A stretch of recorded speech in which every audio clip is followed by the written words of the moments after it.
Hello नमस्कार प्यारे दोस्तों। आज के इस भूतिया न्यू एपिसोड का नाम है प्रेतों के खेल। तो आप लोगों को ये कहानी पसंद आए तो भाई हमारे वीडियो को लाइक कर देना और हमारे चैनल को सब्सक्राइब कर लेना।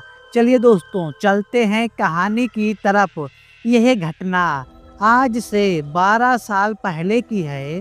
उन दिनों में बिहार के एक छोटे से गांव हसनपुर के अस्पताल में कार्य हो रहा था।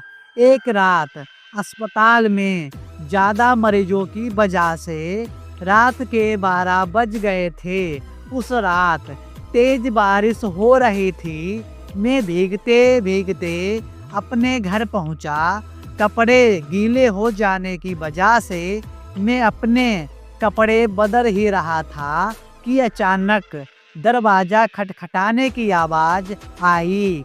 मैंने सोचा इतनी रात कौन आया होगा। मैंने दरवाजा खोला और देखा एक बालिका जो बरसात में भीगी हुई थी रोते हुए कहने लगी कि मेरी माँ की तबीयत बहुत ज़्यादा खराब है, आप जल्दी चलिए नहीं तो वो मर जाएगी। मैंने उससे कहा कि रात को मैं मरीज नहीं देखता हूँ, सुबह अस्पताल में आना। मगर वो बालिका जाने को तैयार नहीं थी और रोने गिड़गिड़ाने लगी। उसकी आवाज़ सुनकर मेरी पत्नी को उस बालिका पर दया आ गई और मुझे उसके साथ जाने को कहा। मैंने मन ही मन परेशान होते हुए बाहर आया और अपनी जीप निकाली।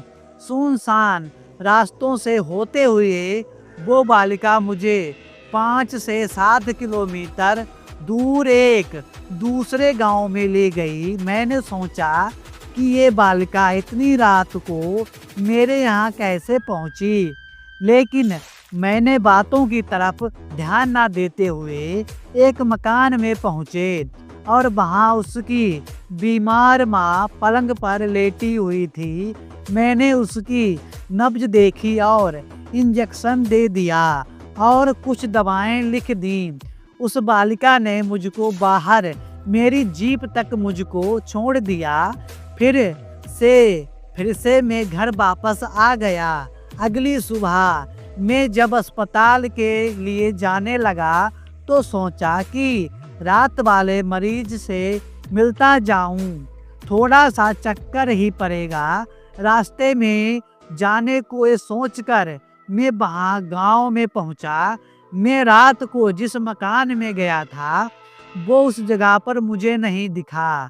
मुझे उस जगह पर खंडहर नजर आ रहा था।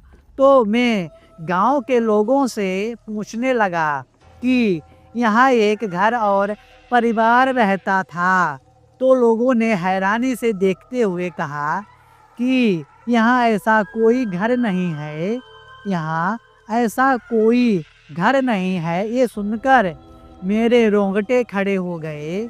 मैं सोचने लगा कि रात को जो मेरे साथ हुआ वो क्या था। वहाँ के लोगों ने बताया ये प्रेत लीला है जो हर साल किसी एक इंसान के साथ होती है। ये तो गनीमत है कि आप जिंदा बच गए, वरना तो आत्मा आपको जिंदा नहीं छोड़ती। मैं हालांकि भूत प्रेत में ज़्यादा विश्वास नहीं करता था।